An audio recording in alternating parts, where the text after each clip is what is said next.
all started with a meeting. April 2012, nang mabalita ang breakup ni Heart Evangelista at Daniel Matsunaga.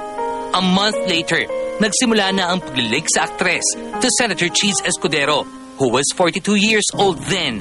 Ang family friend ni Heart na si Senator Miriam Defensor Santiago ang sinasabing naging tulay ng pagtatagpo ng dalawa. Nalaman ko na nagdadalamhati itong si Heart dahil sa nag-break up sila ng prior boyfriend niya. So I said, masyadong malawak ang daigdig para ka maghinagpis ng ganyan. Kasi limitado ka lang sa show business. Kaya gagawan kita ng listahan na may listahan ng mga politiko na eligible.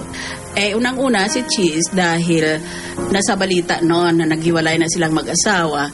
So I approached Cheese if he was interested in making the acquaintance of Heart, and I warned Heart that he would call.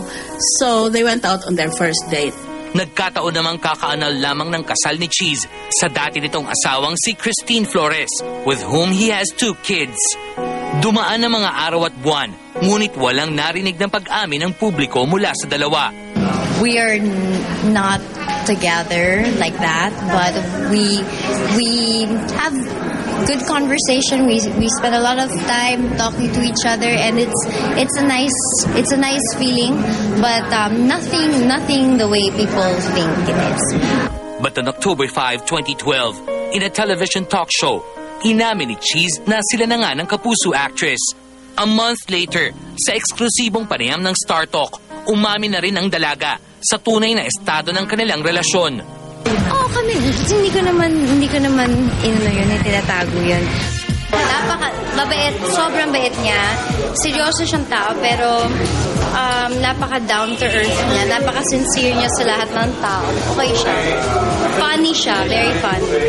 Sa gitna ng kontrobersya, hindi maiwasang hinga ng reaksyon ang itinuturing na matchmaker, si Senator Santiago. Addressing the parents of the Kapuso actress, nagbitiw ng unsolicited advice ang senadora. I think that they should just think all of this over. And maybe it's time for the family to let go of Heart because he's 28. Kay Escudero naman, ito ang ipinayo ng mambabatas. Gawin na lang niya yung mga magulang para wala ng problema. May kasabihan tayo, ikawan mo ang magulang muna. Samantala, sa kabila ng pinagdadaanan nilang pagsubok, tila mas lalong naging vocal si Heart sa nararamdaman nito kay Cheese on Instagram. The Kapuso actress posted the photo kung saan sinabi nito kay Cheese, and again we quote, "I love you. Thank you for being the best." Unquote. Yes, definitely maka-iron out. We've been down this road before. Na huwag na nila ilayo yung taong mahal ko kasi ilang beses na rin ako nagparaya, and this time I deserve to be happy. Everyone deserves to be happy.